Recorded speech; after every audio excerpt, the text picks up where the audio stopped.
नमस्कार मित्रों, आप सबका इस ऑनलाइन प्लेटफॉर्म पे स्वागत है। जैसा कि हम लोग सूचना तकनीकी या कंप्यूटर की कुछ बेसिक महत्वपूर्ण क्वेश्चन को अभी कर रहे हैं, क्योंकि अभी क्लास स्टार्ट हुई है आपकी। केवल क्वेश्चन अभी हम आपको करा रहे हैं। तो कल 21 क्वेश्चन हम लोग सेट 1 में किए थे, आज सेट 2 है। तो आप लोग घर पे रहिए, अच्छे से पढ़ाई करिए। कोई भी समस्या हो तो आप ग्रुप पे आप कमेंट कर सकते हैं, पूछ सकते हैं, ठीक है।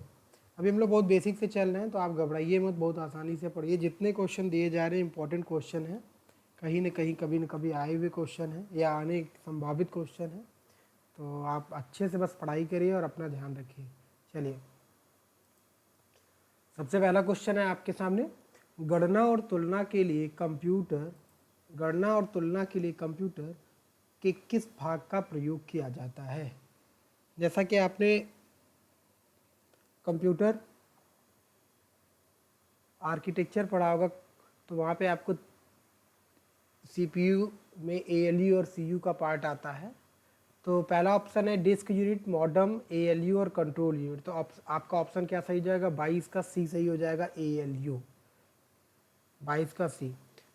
23 एक हार्डवेयर डिवाइस जो डेटा को अर्थपूर्ण इंफॉर्मेशन में परिवर्तित करता है। पूछ रहा है एक हार्डवेयर डिवाइस जो डेटा को अर्थपूर्ण इंफॉर्मेशन में परिवर्तित करता है। क्वेश्चन देखिए, ध्यान से पढ़िएगा तभी आपका। तो पहला ऑप्शन प्रोसेसर, दूसरा इनपुट डिवाइस, तीसरा प्रोग्राम और चौथा प्रोटेक्टर। तो पहला ऑप्शन प्रोसेसर होगा। प्रोसेसर ही क्या करता है? डेटा से इंफॉर्मेशन में चेंज कर देता है। प्रोसेसर को हम सीपीयू भी कहते हैं, ठीक है। प्रोसेसर के 3 मुख्य भाग होते हैं। तो पहला एएलयू कंट्रोल यूनिट और रैम, एएलयू कंट्रोल यूनिट और रजिस्टर, कैश कंट्रोल यूनिट और रजिस्टर, इनमें से कोई नहीं। तो इन चारों ऑप्शन में कौन सा ऑप्शन सही होगा? आप खुद भी गेस कर लिया करिए। देखिए, ये लाइव प्रैक्टिस सेशन तो नहीं है, बट आपको इंपॉर्टेंट क्वेश्चन विद आंसर हम देते हैं। अभी लाइव सेक्शन जो आपका होगा, जब हम प्रैक्टिस करवाएंगे तो आपको वहाँ पे बहुत अच्छा टाइम देंगे आपको बताने के लिए। अभी केवल आपको क्वेश्चन दिए जा रहे हैं। तो यहाँ पे 24 का 1 नंबर सही हो जाएगा। एएलयू कंट्रोल यूनिट और रैम, ये 3 मुख्य भाग हैं सीपीयू कह लीजिए या प्रोसेसर के। 25 नंबर, सीपीयू और इनपुट आउटपुट के बीच सिग्नलों के मूवमेंट को कौन नियंत्रित करता है? सीपीयू और इनपुट आउटपुट के बीच सिग्नलों के मूवमेंट को कौन नियंत्रित करता है? Option A control unit, option B ALU, option C memory unit, option D इनमें से कोई नहीं। तो याद रखिएगा, सीपीयू और इनपुट आउटपुट के बीच कौन नियंत्रित करता है? Control unit. ऑप्शन ए आपका यहाँ पे सही होगा। क्या सही होगा? ऑप्शन ए सही होगा, कंट्रोल यूनिट।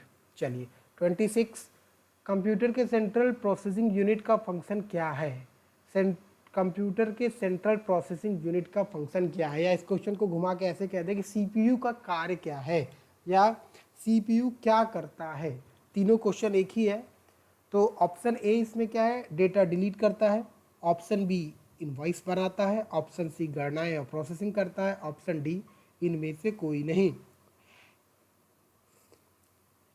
तो ऑप्शन सी होगा, गणनाएं और प्रोसेसिंग करता है। यहाँ पे क्या सही होगा मित्रों? ऑप्शन सी सही होगा, गणनाएं और प्रोसेसिंग करता है। चलिए अगले क्वेश्चन की तरफ। अगला क्वेश्चन है, निम्न में से कौन सा कंप्यूटर का बुनियादी कार्य नहीं है? अर्थात कौन सा कार्य कंप्यूटर का महत्वपूर्ण कार्यों में नहीं आता है, या शुरुआती कार्यों में आपके नहीं। तो ऑप्शन ए है आपका डेटा को प्रोसेस करना, टेक्स्ट को स्कैन करना। ऑप्शन बी, सी इनपुट को स्वीकार करना, डी डेटा को स्टोर करना। तो जैसे आपने कंप्यूटर पढ़ा होगा, कंप्यूटर सिस्टम पढ़ा होगा, तो आपको इनपुट, प्रोसेस और आउटपुट, मतलब इनपुट डेटा देना, प्रोसेस करना और आउटपुट रिजल्ट को रखना, सेव करना या शो करना, वो तो बहुत बुनियादी काम है। तो स्टोर करना हो गया, इनपुट भी लेना और प्रोसेस करना, ये तो इंपॉर्टेंट कार्य हो गए। तो बी ऑप्शन जो होगा, टेक्स्ट को स्कैन करना, ये जो ऑप्शन आपका है वो यहाँ पे इसका बुनियादी कार्य नहीं होगा। अर्थात 27 का बी ऑप्शन सही हो जाएगा। परिचालन संपन्न करता है, 28 नंबर क्वेश्चन है आपका। परिचालन संपन्न करता है, तो परिचालन कौन सा संपन्न करता है? Option A algorithm, option B arithmetic, option C ASCII और ऑप्शन डी इनमें से कोई नहीं। तो परिचालन संपन्न अर्थमेटिक लॉजिक यूनिट करता है, जिसे यहाँ पे अर्थमेटिक का ऑप्शन दिया है तो अर्थमेटिक करता है। ऑप्शन बी यहाँ पे सही हो जाएगा, 28 का ऑप्शन बी। चलिए 29 क्वेश्चन कह रहा है कंप्यूटर में अधिकांश प्रोसेसिंग किसमें होती है। देखिए मैं आपको जो बेसिक क्वेश्चन करा रहा हूँ, कल केवल आपके छोटे जो बहुत बेसिक क्वेश्चन थे कंप्यूटर के इंट्रोडक्शन के शुरुआत। अब हम कंप्यूटर से धीरे धीरे आगे बढ़ रहे हैं। कंप्यूटर सिस्टम क्या है, कंप्यूटर आर्किटेक्चर से क्वेश्चन उठा रहे हैं। जैसे जैसे सेट आपके बढ़ेगा तो उसी हिसाब से हम लोग आगे चलेंगे। तो उसी में आपका क्वेश्चन है कंप्यूटर में अधिकांश प्रोसेसिंग किसमें होती है, मदरबोर्ड, मेमोरी, सीपीयू और रैम। तो ऑप्शन सी सही हो जाएगा, सीपीयू में सारी प्रोसेसिंग किसमें होती है, ज़्यादातर सीपीयू में होती है। कंप्यूटर में निम्नलिखित में से कौन सा कार्य नहीं करता, अर्थात 4 ऑप्शन आपको दिए गए, इन चारों ऑप्शन में कंप्यूटर ऐसा कौन सा कार्य है जो नहीं करता है। पहला ऑप्शन प्रोसेसिंग, बी अंडरस्टैंडिंग, सी इंप्यूटिंग और डी आउटपुटिंग। तो ऑप्शन यहाँ पे बी सही हो जाएगा। आपको पता होगा कि कंप्यूटर क्या है, मानव निर्मित है, कृत्रिम बुद्धि वाला, तो वो समझ नहीं पाता, अंडरस्टैंडिंग उसकी नहीं होती है। बाकी प्रोसेसिंग, इंप्यूटिंग है, इनपुटिंग होगा यहाँ पे, तो आउटपुटिंग, ये तीनों काम करता है, जबकि अंडरस्टैंडिंग नहीं करता। देखिए मैं आपको एक ही टॉपिक के कई सारे क्वेश्चन करवा दे रहा हूँ ताकि कोई भी क्वेश्चन आए तो आप बहुत आसानी से कर ले जाएं। चलिए 31 क्वेश्चन, प्रमुख मेमोरी किसके समन्वय से कार्य करती है। जैसे मेमोरी की बात किया जाए तो मेमोरी दो आपकी प्रकार की मेमोरी है मुख्यतः। पहला प्राइमरी मेमोरी, मेन मेमोरी, मुख्य मेमोरी इसको हम कहते हैं। दूसरा सेकेंडरी मेमोरी, द्वितीयक मेमोरी, या आपके पास बाह्य मेमोरी भी उसे कहते हैं, ठीक है। तो एक्सटर्नल मेमोरी, तो जो मेन मेमोरी या इंटरनल मेमोरी उसके बारे में पूछ रहा है कि प्रमुख मेमोरी किसके समन्वय से कार्य करती है। तो जब आप मेमोरी का स्ट्रक्चर पढ़े होंगे तो उसमें देखे होंगे कि मेमोरी जो है किसके संपर्क में कार्य करती है। इंटेल पहला ऑप्शन, दूसरा विशेष कार्य कार्ड, सी रैम और डी सीपीयू। तो ऑप्शन डी सही होगा, ठीक। सीपीयू के समन्वय में कार्य करती है, प्रोसेसर के समन्वय में आपकी मेन मेमोरी कार्य करती है। 32 नंबर, माइक्रो प्रोसेसर जो कंप्यूटर का मस्तिष्क होता है उसे कहा जाता है। Option A software, option B microchip, option C macrochip, option D सभी कथन सत्य है।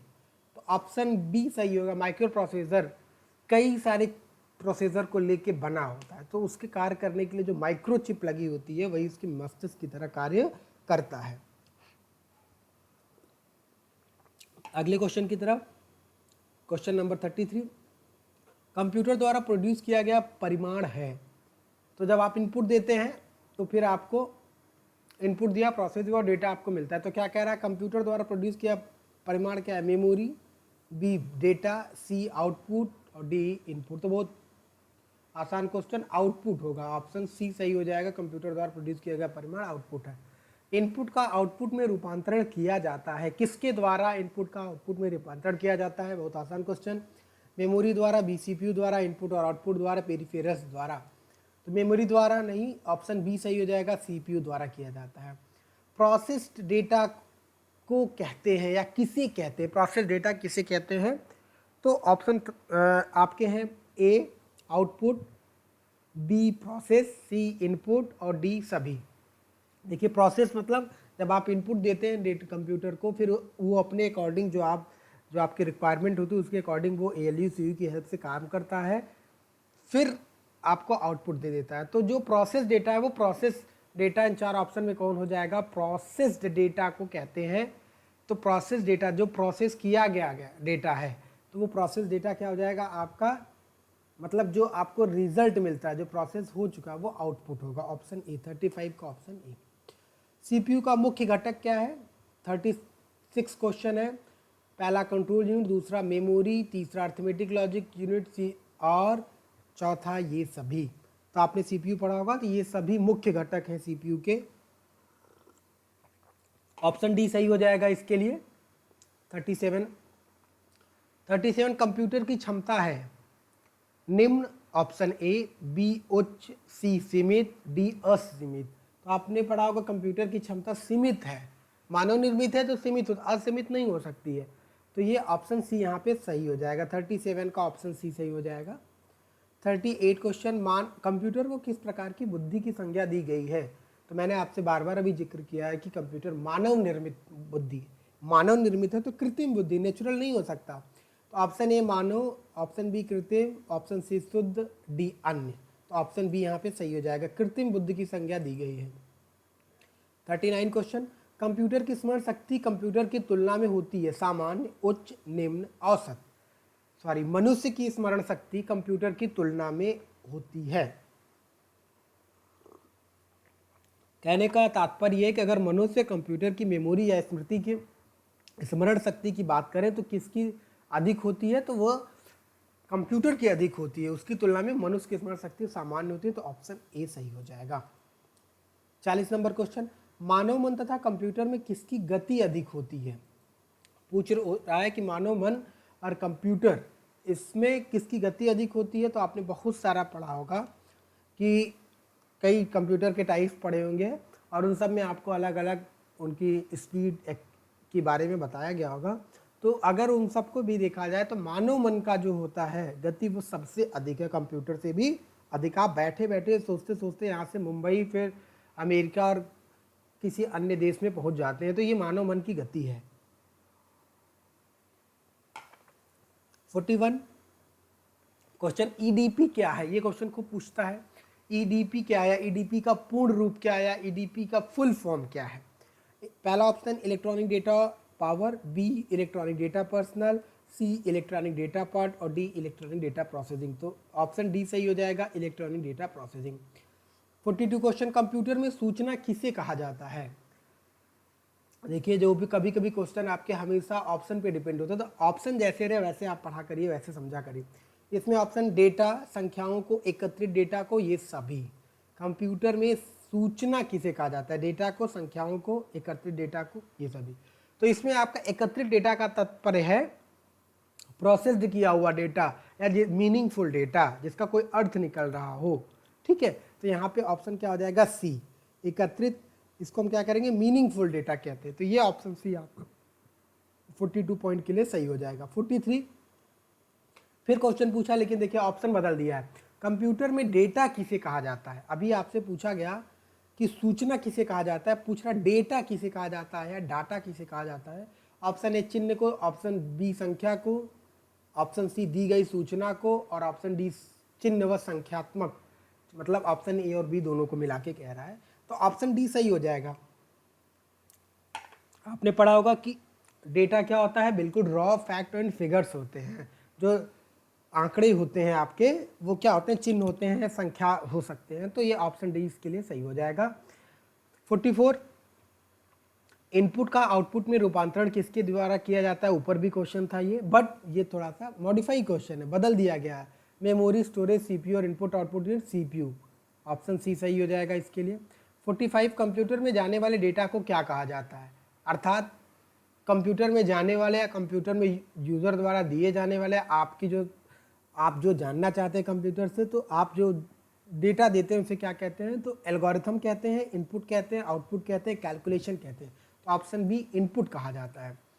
डेटा प्रोसेसिंग का अर्थ है, डेटा प्रोसेसिंग का अर्थ क्या है पूछ रहा है। तो ऑप्शन ए गणना का कार्य करना, ऑप्शन बी डेटा का संग्रह करना, ऑप्शन सी कंप्यूटर की कार्यप्रणाली वाणिज्यिक उपयोग के लिए तैयार करना, ऑप्शन डी। तो देखिए इन चारों ऑप्शन को देख के आपका ऑप्शन डी सही हो जाएगा कि आप उसका एप्लीकेशन क्या करते हैं, कहाँ पे उसका उपयोग करना है। डेटा प्रोसेसिंग का मुख्य अर्थ यही होता है कि कोई डेटा है, आप उसको सूचना में बदलते हैं, प्रोसेस्ड कर दिए तो वो सूचना में हो गया, डेटा प्रोसेस्ड हो गया, मीनिंगफुल हो गया, वो सूचना हो गया। तब उसका एप्लीकेशन क्या है, उसके लिए जो हम तैयार करते हैं, इसीलिए हम डेटा प्रोसेसिंग का उपयोग करते हैं। चलिए 49 क्वेश्चन, एक इलेक्ट्रॉनिक डिवाइस जो डेटा को इन्फॉर्मेशन में कन्वर्ट करते हुए प्रोसेस करता है। एक इलेक्ट्रॉनिक डिवाइस जो डेटा को इन्फॉर्मेशन में कन्वर्ट करते हुए प्रोसेस करता है। Option A computer, option B case, option C processor, option D इनमें से कोई नहीं, तो प्रोसेसर या सीपीयू। ठीक, देखिए क्वेश्चन आंसर सेम है लेकिन बार बार क्वेश्चन को घुमा फिरा के पूछ रहा है। 50 नंबर क्वेश्चन, प्रथम गणना यंत्र है। ये क्वेश्चन खूब पूछा जाने वाला है, इसको इंपॉर्टेंट है, ये याद रखिएगा। प्रथम गणना यंत्र अबेकस है, जो चीन द्वारा निर्मित किया गया है और ये 200 से 300 ईसा पूर्व आपका बना हुआ था। ठीक है, आप देखे होंगे कि कई सारे विद्यालयों में अबेकस रखा होता है जिससे हम बच्चों को समझाते हैं, दिखाते हैं। तो क्वेश्चन 50 का आंसर सी हो जाएगा। ऑप्शन ए है कैलकुलेटर, ऑप्शन बी है difference engine, option C abacus और ऑप्शन डी है घड़ी, लेकिन ऑप्शन सी ही यहाँ पे सही हो जाएगा, प्रथम गणना यंत्र। 51 क्वेश्चन पोकमैन, यहाँ पे पैकमैन है, पैकमैन पोकमैन दोनों देता है। पैकमैन नामक प्रसिद्ध कंप्यूटर किस काम के लिए बना था, ये भी इंपॉर्टेंट क्वेश्चन है, कई बार पूछा गया कि पैकमैन किससे संबंधित है। पैकमैन नामक प्रसिद्ध कंप्यूटर एस, तो ये option A bank, option B share बाजार, ऑप्शन सी खेल, ऑप्शन डी पुस्तक प्रकाशन। तो यहाँ पे ऑप्शन सी हो जाएगा पुकमैन आपका, पिकमैन जो है खेल के लिए संबंधित है, तो आप इसको ऑप्शन सी सही कर देंगे। आखिरी क्वेश्चन है आपका 52 नंबर, किसने प्रथम मैकेनिकल कैलकुलेटर का निर्माण किया। आपके पास ऑप्शन है John Mauchly, Blaise Pascal, Howard Aiken, इनमें से कोई नहीं। तो ऑप्शन सी सही हो जाएगा, ब्लेज पास्कल ने प्रथम कैलकुलेटर, मैकेनिकल कैलकुलेटर का निर्माण किया, जिसे पास्कल कैलकुलेटर भी कहा जाता है। तो मित्रों, आपने जितने भी क्वेश्चन किए आपको आंसर भी दिया गया, तो मुझे उम्मीद है कि आपके क्वेश्चन आपके किसी भी परीक्षा के लिए लाभकारी होंगे। आप ऐसे ही पढ़ते रहिए और अपने एग्ज़ाम में आप सिलेक्शन लीजिए। ठीक है, तो आज के लिए इतना ही मित्रों, धन्यवाद।